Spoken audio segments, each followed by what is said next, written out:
नमस्कार, सी न्यूज भारत में आप सभी का स्वागत है। गोंडवाना एक्सप्रेस ट्रेन में एक युवक की बेरहमी से पिटाई कर उसकी हत्या कर दी गई। ये घटना तब घटी जब आदर्श विश्वकर्मा नामक युवक ने किन्नरों को पैसे देने से मना कर दिया।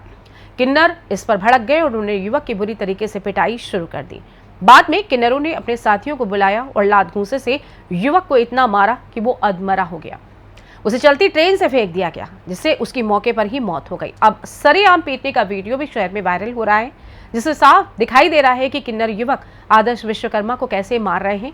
बड़ी बात तो यह है कि किन्नर जब पीट रहे थे तो उस समय यात्री उसे बचाने तक नहीं पहुंचे। आदर्श को अगर किन्नरों से बचाया जाता तो शायद आदर्श विश्वकर्मा बच जाता, लेकिन यात्रियों ने मृतक युवक को बचाने का प्रयास नहीं किया। शहर भर में वीडियो वायरल होने पर किन्नरों के खिलाफ लोगों का आक्रोश टूट पड़ा है। तरह तरह की चर्चाएं किन्नरों के खिलाफ हो रही हैं। गंजबा सौदा के किन्नर मुन्ना नायक ने भावुक होकर बताया कि ऐसा काम हमारी बिरादरी नहीं कर सकती, ये कोई दूसरे नकली किन्नर होंगे। उन्होंने कहा कि हम तो परिवार और घर के चिरागों की सलामती की दुआएं मांगते हैं।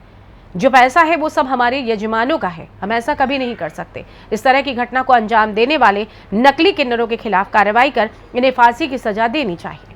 वहीं जीआरपी और रेलवे स्टाफ की भूमिका पर भी सवाल उठाए जा रहे हैं। आपको बता दें कि मृतक आदर्श विश्वकर्मा रोज की तरह अपने काम पर भोपाल जा रहे थे। शाम को जैसे ही गोंडवाना से गंजवा सौदा वो अपने घर आ रहे थे, बीच रास्ते सांची के पास किन्नरों ने उनसे पैसे मांगे। आदर्श विश्वकर्मा ने जबरदस्ती पैसे न देने से इनकार कर दिया, जिससे किन्नर आग बबूला हो गए और उन्होंने आदर्श विश्वकर्मा पर मारपीट कर दी। एकाएक अपने किन्नर साथियों को भी बुला लिया, लात घूंसों से उसे पीटने लगे, जिसका वीडियो भी सामने आया है। परिजनों ने पुलिस अधीक्षक रोहित काशवानी को ज्ञापन सौंपकर किन्नरों के खिलाफ कार्रवाई करने की मांग की है। फिलहाल वीडियो वायरल होने से पुलिस अब जांच में जुट गई है। हिंदूपुर से आ रहा हूँ और मैं अभी क्या बोलते हैं हजरत निजामुद्दीन जा रहा हूँ जी। और ट्रेन में किन्नर लोग आते हैं, जोर ज़बरदस्ती करते हैं, पैसा मांगते हैं और नाचने गाने वाले आते हैं। छोटे बच्चे आते हैं, छोटे बच्चे भी गलत गाली देते हैं, 10 रुपये दो 20 रुपये दो करके डिवाइड करते हैं। सब पैसे मेरे को बहुत परेशान करते हैं। और किन्नरों को अगर पैसे नहीं देते क्या वो भी गाली गलौज करते हैं क्या? माँ बहन की गाली देते हैं और हल्के और ज़बरदस्ती मांगते हैं क्या? कोई रोक टोक नहीं होती क्या? कोई रोक टोक सर क्या कर सकते हैं? कोई जीआरपी आरपीएफ का स्टाफ नहीं चलता है क्या ट्रेन में? सर बहुत ठीक है, ओके। कि हम तो हमारा दाता है, हमारा जजमान, हम घर घर जाते हैं खुशी में, आपकी खुशी में हम शामिल होते हैं। हम लोग ऐसा कभी नहीं कर सकते। हमें जो पेट को देते हैं हम उनके साथ ऐसा कभी नहीं कर सकते। आप लगे तो आप हमको मार सकते हैं, हम दाता को नहीं मार सकते हैं, क्योंकि दाता हमें पेट को देता है।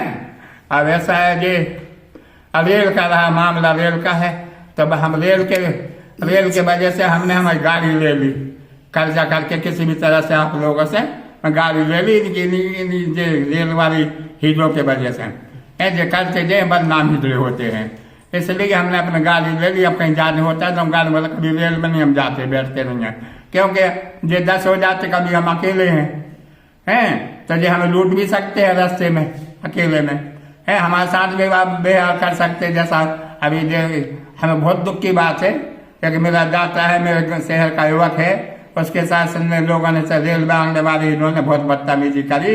मुझे इसका बहुत बड़ा भारी दुख है। मामा जी ये तो फांसी होना चाहिए क्योंकि बगैर आदर के बगैर पर्चे मुंह उठाते रेल में बैठ जाते, ताली बजाते, उन्हें कहीं कुछ नहीं लगता है। आते कभी लंबे सफर में तो हमें 15 दिन पहले से रिजर्वेशन करवाना पड़ता है तब हम रेल में बैठते हैं। हम इनके बदनाम करते हैं, खुद बदनाम, हमें भी बदनाम करते थे लोग, इसलिए हम नहीं जाते इनके साथ में, उस गाड़ी में भी नहीं बैठते। और जाना होता है लंबे जैसे तो हम अभी हम 4 दिन बाद हमें बम्बई जाना है तो हम रिजर्वेशन करवाएंगे। रिजर्वेशन करवाने के बाद में हम फिर बम्बई जाएंगे ट्रेन में लोगों के साथ नहीं है ना, हम उनके साथ है ना भी हमारे साथ है। हमारा तो आपने देखा हम घर मकान बना के रहते हैं, हम रस्ते ऐसे उठाई गिरी नहीं है। हम आप लोगों से हम 2 पैसे मांगते हैं, 2 पैसे हम खाते हैं, 2 पैसे हम बचाते हैं, अपनी इज्जत बनाते हैं, अपने शहर की इज्जत बनाते हैं क्योंकि हम इसी शहर में रहते हैं। आप लोग हमें देते हैं, दिल से देते हैं, हम दिल से उपयोग करते हैं, अच्छे से अच्छा खाते हैं हम।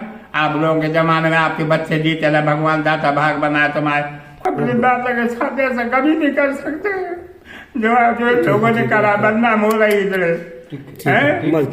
महोदयों के लिए नमस्कार। क्या है, ये कायम हुआ है अपने सिटी में 30 ऑब्लिक 25 धारा 194 में भी संज्ञान में ले लिया है, जांच अपनी जारी है। और जैसे ही यानी कि उसका जो पीएम हुआ है, जिसकी रिपोर्ट जैसे ही आएगी आपको जानकारी दी जाएगी, उसके माध्यम से अपराध दर्ज किया जाएगा। हमेशा सदा चली आ रही है, कार्रवाई की जा रही है, ये ऐसा नहीं है कि नहीं हो रही है, कार्रवाई पकड़े जाते हैं, कार्रवाई की जाती है।